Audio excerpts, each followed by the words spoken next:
Hi, I'm Sophie Marie Odom, Lifestyle Magazine's editor. And I'm Samantha Rank, broadcaster and disability rights campaigner, and welcome to the Motability Lifestyle Pod. In this podcast, we invite our friends from the disability community into the studio for a conversation about, well, how we can all live our best life, particularly when navigating a disabling world. Before we get started on yet another brilliant episode of the podcast, just a reminder that if you're listening to us in your car, you can also watch the full episode on YouTube, complete with captions and British Sign Language. Also, make sure to click subscribe or follow wherever you're listening so you'll know when each episode is released. Today, we're talking accessible adventures.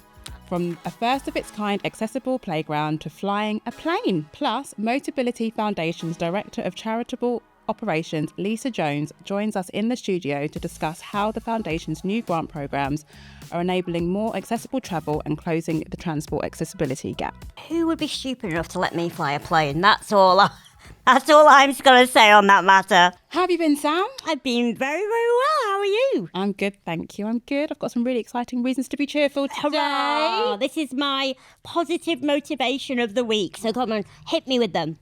The first one is about flying a plane, even though you said who would let you. I mean, I should be able to do, but who would be stupid enough to allow me to do it? I think that's more of the question.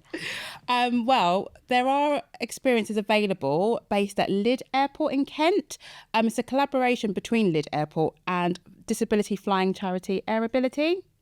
You're not sure if you've heard of them? I haven't, but it all sounds very, very fantastical. I keep making up words on this podcast. I'm just going to roll with it. Fantastical. Do you know what? I used to be petrified of flying, but that's quite a cool thing to do, isn't it? Fun fact, do you remember MySpace? Yes, I do. So MySpace, for all of those listening who are much, much younger, MySpace was essentially the first Facebook and, social media platform. Tom was everyone's first friend. Yes, Tom was, Tom was, exactly. Well, I may have had a little bit of a love interest with a pilot on MySpace. We never met, but we were partners online because that's what you did back then, didn't you? I had about 20 partners online when MySpace came about. But he was a pilot, and I found that very exotic, coming from Leyland in Lancashire. And I thought, I really wanted to meet up with him. And then I found out his last name was Tea-Tree. And because I'd already married him in my head, because that's what most of us women do, after chatting for 2 weeks. And I was like, I think I'm just going to have to cut this off because I just don't want to be Samantha Tea-Tree. So that's my little flying story, completely irrelevant to the actual story, but I thought I'd just titillate you with a fun fact, no less. A fun fact indeed. For those who are listening or watching and are interested in trying out Airability, you can visit their website, airability.com/inquire-now for more information. So our next story is about an accessible playground. It's called the Fair Play Barnet Playground in North London, and it's been heralded as the first of its kind. It sets a new standard for inclusivity and it empowers disabled and non-disabled people of all ages, not just kids, to play together without exclusion or bias. And it sort of comes after research from disability charity Scope revealed that half of families with disabled children say that their local playground isn't accessible.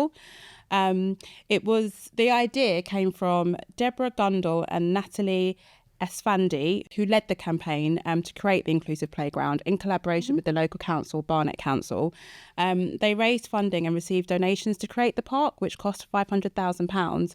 And from all the research that I've done reading about it, it's been really well received because it was very much needed. Of course, and I'm obviously a Scope ambassador, so I've been following their own campaign to, highlight the need for better spaces for children, ultimately. Just little things that we don't even think about, these grids that are on the ground to maybe prevent either dogs or bikes going into these spaces, but they actually were detrimental for wheelchair users. I think ultimately we have a shortage across the UK of facilities for young people as it is. So to hear that we are also thinking, about all children and being more inclusive, inclusive design should and does benefit all of society. We call it the cut curb theory. We refer to them as a drop curb in the UK. Essentially, after the ADA in America, the Americans' Rights for Disabled People, they implemented drop curbs or cut curbs. And what we found is they benefit everyone in society. If you're elderly, if you're pushing a pushchair, if you've got a lot of groceries, you've got a small shop. So I think this is something that is wonderful, beautiful. I just hope that this is the way forward and not just one example. Let's hope. Let's think positively. And it's always great. And I love to hear this. Yes, I think that is the hope. But for those who are listening or watching and are interested in finding out more, it's called the Fair Play Barnet Playground, and it's located in Victoria Recreation Ground, which is next to the new Barnet Leisure Centre, and it has a car park with blue badge spaces. Fantastic. So let's talk about our guest today. Today we're joined by Lisa Jones. She's Director of Charitable Operations at Motability Foundation. Her team manages a number of grant programmes, both to individuals and to other charities and organisations. Welcome to the pod, Lisa.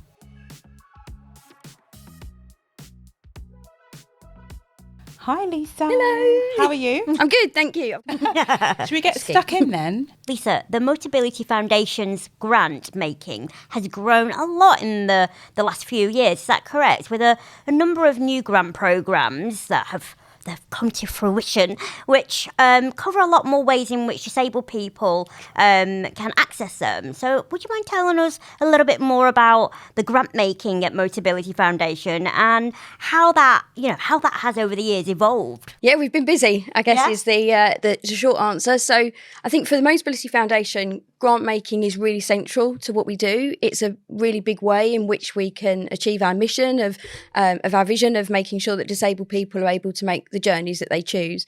And I guess grant making for me is kind of split into two areas.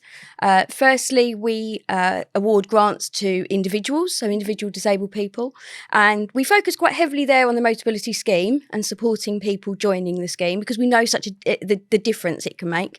But in recent years, we've also differentiated our grant making and now offer grants to other charities and other organisations who are trying to achieve the same kind of things that we are, and really try to make that kind of immediate impact so that we can support more disabled people, but also look at different modes of transport, not just cars. That really does sound interesting. I'm actually embarking on my own Motability grant scheme. You? Yeah, but we will talk about that maybe a little later down the line. Tell us more about the extension of grant making in G2O. Yes, of course. So grants to organisations, as we kind of shorten it to G2O, is a new venture there we for go. us. I was like, we've got a clue what that is. And as I say, it's about making sure that we as a foundation can just widen our remit, because the scheme is really useful and it supports lots of people. But as a foundation, our remit is to support the 16 million disabled people across the UK. And that's a huge remit. And it's, as I say, it's about all different modes of transport. So the portfolio of grant programmes we built up, we've called them our impact programmes, are really trying to help in kind of widening that remit. And I guess what's really important to note is that they've all been evidence-led. So we didn't just sit in a room one day and think, oh, this would be a bright idea, wouldn't it? We went out and we spoke to disabled people. We asked them to tell us about the challenges they faced with transport. And some of the kind of results that you get when you go out and talk and understand are really quite shocking. Yeah. I'm sure you've probably already spoken about the fact that, there's this transport accessibility gap where disabled people are making 38% fewer journeys than those without disabilities. And for me, that's really quite shocking. And what we're also told is that when they do make a journey, it's still predominantly by car because it's really easy. They can get from A to B. And public transport, for a range of different reasons, can just be really problematic. So our research helped us to identify some of the areas where we could use our grant making to support in a different way. And as I say, we launched 6 new grant programmes for organisations and other charities so that we can explain that remit, and that we're kind of, as I say, listening to the feedback that we've had from disabled people in how we can do more. That's so important, isn't it? Because we often forget the importance of equity.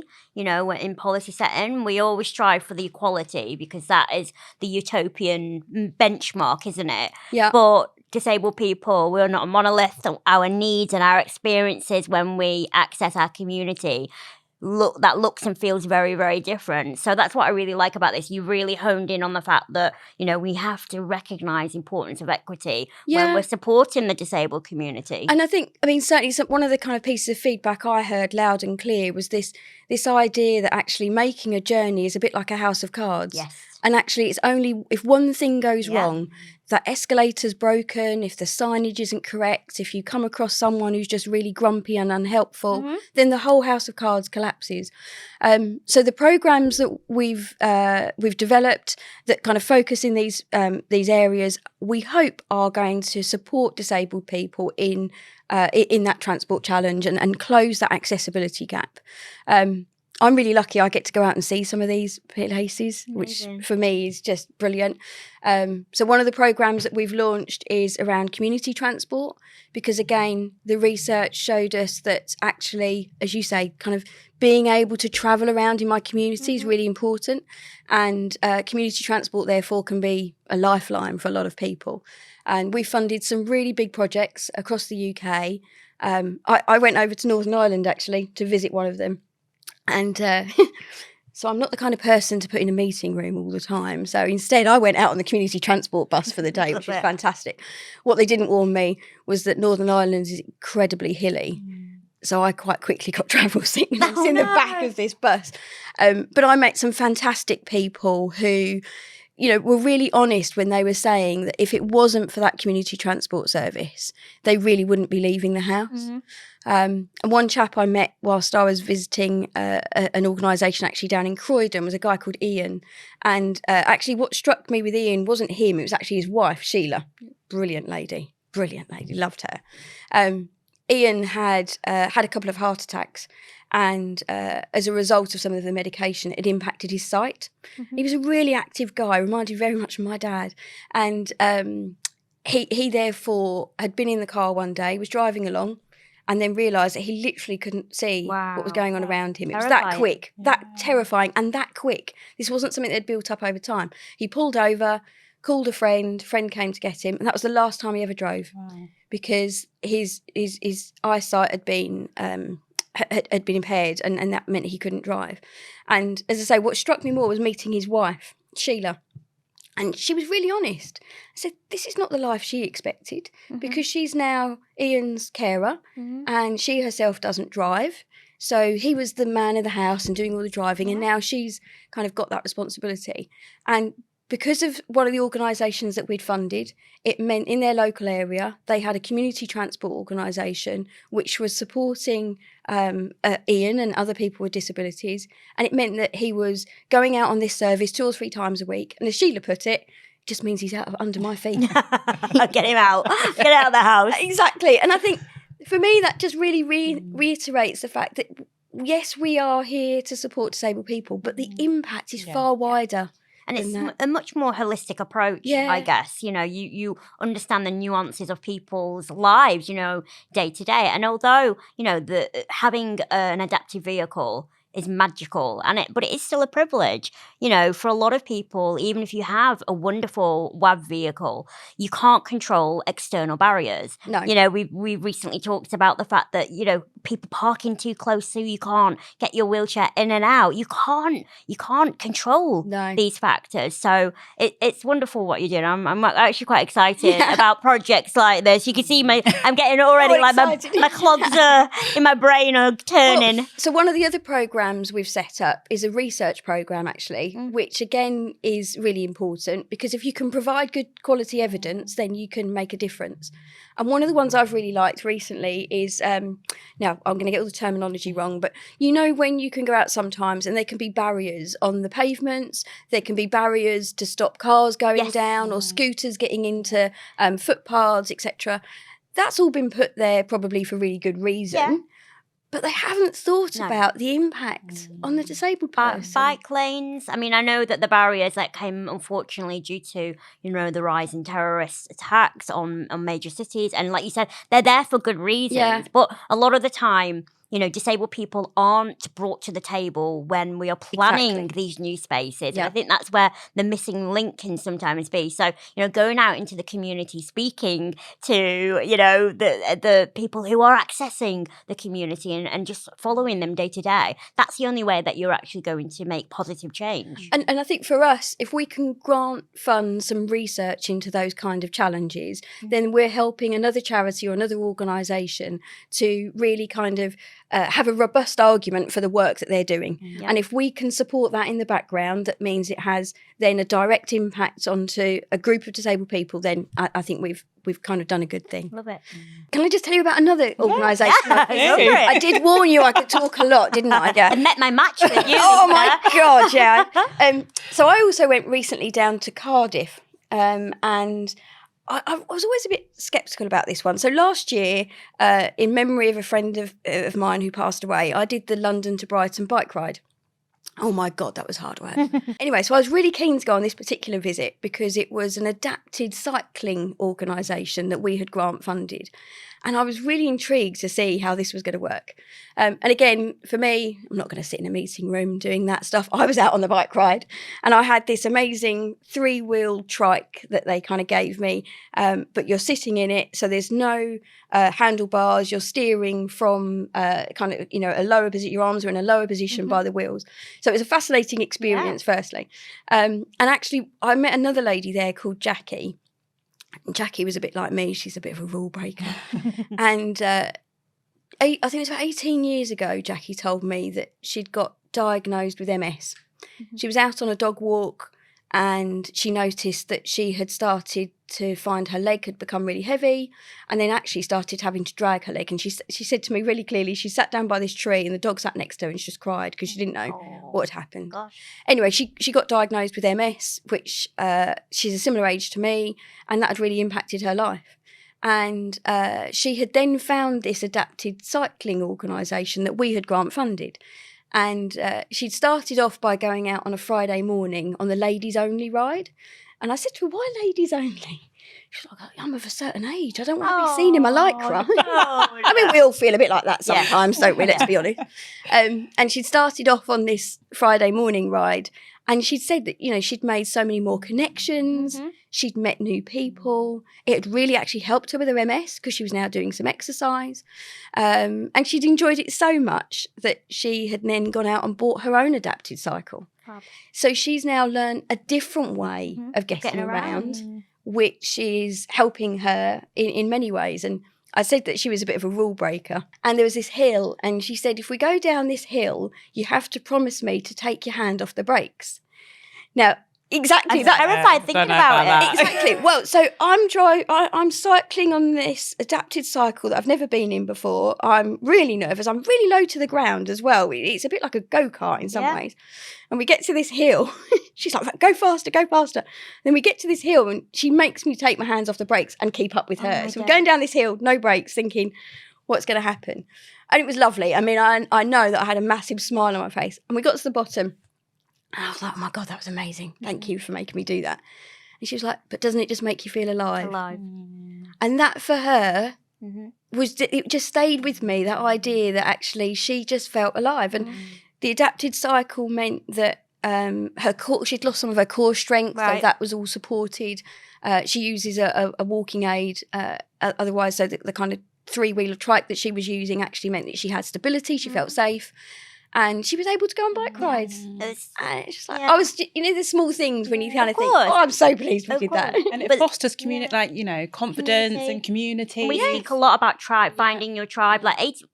16 million disabled people, give or take, in the UK. And 83% of that community will acquire their disability much later on in life. Ian and Jackie. And those two examples, that it was exactly the same. But we speak about, how can you find that positivity in maybe some of the most darkest times of your life. And it is about getting back out there and finding like-minded people with, similar experiences. So this is why it is so important to... I found that really fascinating because I've learned something new today. I genuinely didn't think that this was available. The other thing that they ran, which again struck me, I've got 2 children, and they had a young child whose mum was trying to arrange a birthday party, like all mums have to do. It's that kind of challenging time. And her son had a physical disability, which meant that actually some of the options open to her were a bit more limited. Anyway, she arranged the kids' birthday party at this adapted cycle place, which meant all of the class were able to go on a bike ride together. And it meant that her son was fully included. Yeah. I love that. I loved it. Yeah. As a mum, I loved that. That's lovely. As a grant maker, and knowing that that was something that the Motability Foundation had funded, just makes me smile. But it means a lot, doesn't it? Like, I remember one of my fondest memories of primary school, and literally, I couldn't do sports, really. I've got brittle bones. I really struggle with PE. Okay. They tried their hardest to, kind of include me. But I used to bum shuffle, bottom shuffle. Right. And we included into our PE lessons bum shuffling races. So all the primary school kids would have to line up, like in a conga line, but on their bottoms, and we'd have to do, like, bum shuffle. And all the kids loved it, and that just made me feel like creme de la creme. Like, you're doing something that I do all the time. Yeah. Sorry, Sophie, I've got carried away there, but it just goes to show that making those positive changes, they stay with you. I remember that vividly. How old was I in primary school, infant school? It's so impactful, isn't it? Yes, exactly. And it's great that you actually get to go and see the impact that it's having and speak to people on the ground. And, what kind of feedback do you get? Well, always really positive, to be honest. I mean, I think kind of most of the organisations that we fund really struggle with funding. And we're a really positive grant maker in that we'll do something called core funding, which means we don't just fund the kind of the sexier part of what they're trying to do. We will actually help them with their core costs of actually just keeping the lights on in the buildings. And likewise, we won't just fund projects. We might just keep them doing what they've been doing really well for another period of time. And so we always get really great comments about the type of grant maker we are from those organisations. But we also get really fantastic feedback on how easy it was to apply for a grant, how accessible it was. And that's just as important for me because they're one of our customers, if you like, and we need to make sure they're getting a great service. What's your favourite part of your job? What's your highlight? I mean, I feel like we've touched upon a lot of your highlights, reaching out to the community, but come on, give us a bit of an inside scoop. So I've been at the Motability Foundation for 11 or 12 years now, and I truly mean this when I say I absolutely love my job. I love every part of it. I mean, some of the parts less than others, who likes to do risk assessments and budgets, but the rest of it is fantastic. And I think for me, if you speak to anyone that works in grant making, you'll probably get the same answer because what you're really doing is you're listening to people, you're understanding their views and their challenges, and then you are spending money to try to support and make things different and make things happen. And there are very few days when I don't leave the office with a smile on my face. That's so positive. I know that obviously you've been very busy with the 6 new grant programs, but what else is happening with Motability Foundation? Anything else exciting happening? Actually, we are just looking at our review of our strategy. So we have a 5-year strategy, which we review really frequently, and we're just looking at what does that next chapter look like. We've got a new chief executive who's just joined us a few weeks ago. So actually, it's really exciting times. It's, great stuff. Oh, fantastic. That. They're all our questions, Lisa. Yeah. That's amazing. Thank you. I want to listen to you all day long, actually. I could talk all day long as well. Do you know what I do? I have just been very kindly gifted, a batek, which will clip onto the front of my manual wheelchair to essentially turn it into like a 3. And they dropped it off, and because the weather has been really rubbish, I've not kind of properly test drived it. But I remember that there's the gentleman that dropped it off who went, just go very slow round corners. And I was looking at him going, how fast does this thing go? So I'm slightly petrified, but that's going to be my kind of aim over this summer once the weather gets a little bit nicer to master a batek. So watch this space. Exciting. I know, you'll be zooming around everywhere. Thanks, Lisa. Thank you. Sam, what time is it? It is my favourite time. It is Culture Movements! I don't know whether was that better than the other one was better, wasn't it? I don't know. It was good though. I appreciate the effort. Yeah, always for 10 you, out of 10 Matt. for effort. Always for you. Well, it's much appreciated. What are we talking about today, Matt? Today we're talking about advanced safety features. Now, I know safety, all right, it's not super exciting. Sorry. There's lots of cool safety features that you can get on cars now that aren't just good for helping you avoid accidents in the first place, but they can also mitigate, the effect of an accident as well. And that's obviously it's important because it's important that we're all safe. None of us wants to be injured in an accident. But not only that, if you do have a minor accident in your car, even a bump in the car park, and your car then has to be repaired, there's a bit of a vehicle technician shortage at the moment, so there's quite long wait times on vehicle repairs and things. You don't want to be without your car for 6 weeks, 2 months or whatever because you've had a ding in a car park or whatever, you know? So some of these features will help you avoid anything like that, and it just means you can keep your car on the road and be comfortable and not have to worry about trying to get hold of a courtesy car and all that kind of thing. So some of these people might not be aware of if they haven't had a new car recently, and some of them they just might not be aware of that they exist and might be very useful. So the first one, which is my favourite, is called Cross Traffic Alert. Different manufacturers might have slightly different names for it, but generally cross traffic comes into it. So I can see you trying to work out what that means, Sam. Yeah. Cross traffic. So what that means is, imagine you're trying to reverse out of a space in a busy car park. Often you can't see anything because you've got cars parked either side of you, so you can't see what's coming from the side. They'll hear me first, though. There's a good chance they might. They will. Maybe because they're listening to the podcast in their car. You know what? Well, I like that. Okay, there we go. Yeah, available now. On Spotify. So Good plug. So often you can't see whether cars are coming from either side, crossing the path you're trying to reverse into. Particularly people like me, like I struggle to turn I don't have much movement in my neck, so I struggle to turn my head and look behind me anyway. Neither. And even if you can, often you just can't see anyway. So what this does is it monitors when cars are coming from either side. So if you start reversing, it will suddenly first of all, it will start beeping, warning you that there's actually something coming that you can't see, which is great. And most setups will actually stop and brake the car. If you're going to have an accident, if you're about to reverse out and someone is coming, it'll actually hit the brakes for you so you don't cause I need that for my mum. Sorry, Mum, but it's true. Anyway, but it's a very useful feature. It actually helped me avoid an accident once. I'm generally this is the first time that's ever happened to me. But I'd finished charging a car and I was reversing out, and it was a really long road. I could actually see down it in this because it was a really big car park. I was like, there's no one coming, and it'd take them about a minute to drive down that long thing anyway. And just as I began to reverse and look the other way, a car came through a gap and was going stupidly fast. Wow. And the car slammed its brakes. I was like, oh my God, what's happened? And then I saw this mini belt pass at about 40 miles an hour in this car park. And I would have absolutely reversed into it if the car hadn't stopped me from doing it. So it does work. It's a useful system to have. Does it leave a big gap between when it stops and when the car goes behind, if that makes sense? Or Yeah, it doesn't cut it super fine. Okay. It is pretty, if it thinks you're about to reverse out into the car's path, then it's like, whoa, just hold fire there. So yeah, it's pretty useful. On that similar vein of finding it difficult to look behind me, one of my other personal favourites is blind spot technology. Okay. So there's a few different variations of this, but there's lots of things now to help people out with their blind spot. So for me, I find it quite difficult if I'm, looking to pull out. I can't easily look that far behind me. It's quite difficult. And there'll be lots of people who are in the same situation. So there's some quite basic versions of this where cars will just have a light in the wing mirror that lights up when a car is in your blind spot. Interesting. So you just know there's someone there even if you can't see them. So that's useful in itself.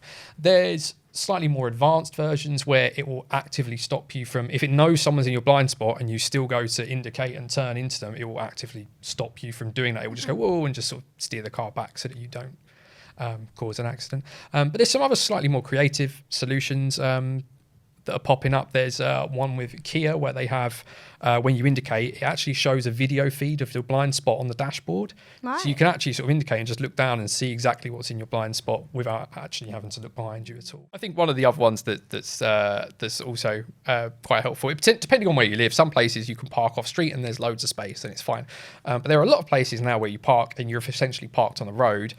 And if you're trying to get out the car, trying to see if there's traffic coming can be really difficult, and knowing when it's safe to open your door. So a few manufacturers have introduced something. Again, there's often slightly different names for it, but generally it's something like Safe Exit assist or something to do with safe exit.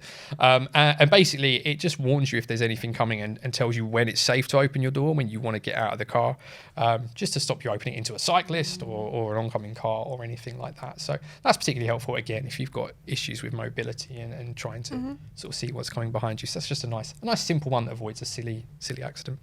I did hear a while back when I was doing some research, like obviously the more features you have, the more tech that a car has. And if like you had a fire, internal fire, I saw one system where basically it would put out like internal, is that, did I make that up? I haven't seen that, but that's really cool. Yeah, so like if there was like a fire that because of the tech inside the vehicle, but obviously if you're a wheelchair user, you can't just jump out of your car. So I'm sure like it was like this technology. Maybe you can go and research. I was going to say, I'm sure I haven't just made this up or dreamt about it. But one thing that is concerning for me from a safety point of view, as a hopefully to be a driver, airbags. When you have a disability like mine, brittle bones, I'm terrified of like an airbag going off and causing potentially more damage than we've not rehearsed this, so I've completely thrown you under the bus. But yeah, is there anything out there for airbags? This is a good question, because they always look, whenever you see the things airbags in slow motion, it looks like someone's like leaning into a pillow, and it's really, but it's absolutely not like that. It's like getting baffed in the face with there, like, so. Don't wear glasses. Yeah, I mean, generally speaking, I imagine if you have an accident, the airbags don't generally deploy unless the accident is a certain severity. Okay. In which case, you're probably going to want the airbag rather than hitting the steering wheel or going through the windscreen or something. I hear you. So I think generally speaking, that's the best option. There are, I don't think you can with the drivers on the driver's side. On the passenger side in cars, you can usually deactivate the airbags for the passenger side. Yeah. That's a terrifying prospect. You've got car seats. Don't really like that person. So you know what I'm going to do? Not always for that. If you've got car seats for kids, like, I thought about that, but yeah, now you say it. Come, we'll go for a nice trip together this weekend out in Loch Ness. No, there's nothing sinister. No. Car seats, you can't. I think it's illegal actually to have the. You can't have the passenger airbags on if you've got a car seat in the front. Yeah. I feel like we've gone totally off sorry. topic. My fault, as per usual. But yeah, generally, the airbags, if you're just doing a small bump that's not going to cause you any harm, the airbags won't go off anyway, though, because it's a real. If airbags go off in a car, it's a real faff to have that all fixed and new ones installed. So, they generally don't go off unless they need to. Outside of that, what else have we got? 360-degree cameras. They're really handy for parking. It's a real basic one, but it just helps you avoid like silly bumps and scrapes in a car park. So we've all seen reversing cameras, and more cars are coming with those now, which is really handy. Most cars have, or an awful lot of cars have, a reversing camera as standard. But a 360 camera kind of gives you a top-down view. So if you imagine, you can see all around the car as if you was looking from above it, which is quite nice. But it's quite good because you can see everything around the car, and you can look in one place, and you should still probably look behind you if you're reversing in a space. But it is helpful to be able to see everything. It also gives you a good idea of how centered you are in the space as well, so you don't park awfully. So that's a nice feature. I know a lot of people have sort of suggested in various Facebook groups that that's really helped them out with parking and whatnot. And then lastly, this is a small one, but it depends. It won't be necessary for everyone, but there's a lot of cars now are being fitted with something called high beam assist. And again, the application of this can vary, but generally what happens is, it's particularly helpful if you live near rural roads where there's not a lot of lighting and they're really dark at night. And what happens is it leaves your beam on, but as soon as the car detects anyone coming the other way, it dips it. Yeah, amazing. So you can leave your beams on and not worry about constly blinding people. I live near country, those like little country lanes, and it is night time. You need it. But it's terrifying at night because a lot of them don't have any street. No. There's no street lights. There's nothing. So you're pretty much going in, just hoping for the best. Yeah. So I mean, this is really great. There's often there's sometimes a slightly more advanced version of that whereby the car kind of detects where the oncoming car is, and what it can do. These are often called matrix lights, but it can basically disable the area that would be blinding the car. So it keeps the beam on either side and just dips the bit and follows the car through. So it actually does keep the beam on even when there's a car coming, but just dips the part of the beam that would be blinding the oncoming drivers. That's very clever. Yeah, It is very clever, yeah. lights on the continent are different because I remember always travelling in Europe and we would have to put stickers Oh yeah. over our lights because, and everyone would always flash us going, your lights are too bright. And we're like, hey, we're from the UK. It's just how we roll. Yeah, so I mean, that's those are the ones that really stick out to me as particularly useful at the moment. There's loads of other safety stuff in cars now. There's things like hill hold assist, which stops you rolling backwards when you're on a hill. For most people, that won't be a factor because an awful lot of people want an automatic car, but it also exists in automatic cars as well. But they're a lot harder. You don't want to worry about balancing the clutch and all that sort of thing. And the other one that is useful, but is pretty much fitted now to every car, so it's not something you need to look out for, is autonomous emergency braking. So most cars now have sensors in the front. If it thinks you're getting a bit close or you're going to have an accident, generally they'll warn you through a flashing light or a noise or a vibrating steering wheel. There's a few different... There's a lot going on there. Yeah, there's a few different ways that they'll warn you. And then more Abusive often than not... slurs. Yeah. What are you doing? What are you doing?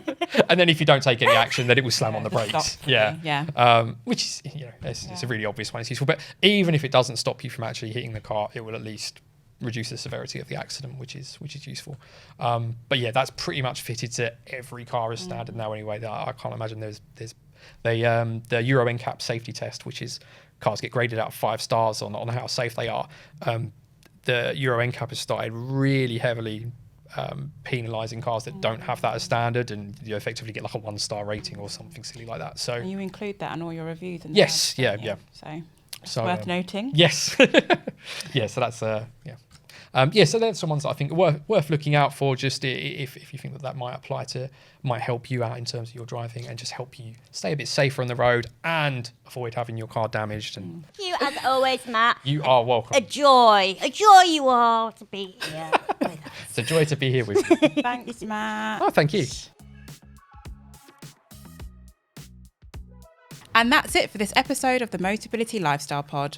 Thanks to our producer Charlotte Mason at Insanity Studios and her team, including Saffron Mirza and Abby Sandler, and our editorial assistant Lucy Rhodes at Wonderly. If you like this episode, click follow or subscribe. Tell all your friends and please leave a review and rating if you're listening, or a like and comment if you're watching. If you want to tell us what you thought or if there's something you'd like to hear, come say hello on Instagram at Motability_lifestyle_mag. And for some behind the scenes content, follow us on TikTok at MotLifestyleMag. You can also watch the full video on YouTube with captions and BSL. You can find us on at Motability Lifestyle Magazine. Finally, if you want more information about the Motability scheme, go to motability.co.uk. Or if you want to learn more about the Motability Foundation, visit motabilityfoundation.org.uk. Well, that is another one in the bag, Soph. That has been me, Samantha Rank. And I'm Sophie Marie Odom. See you next time. Bye.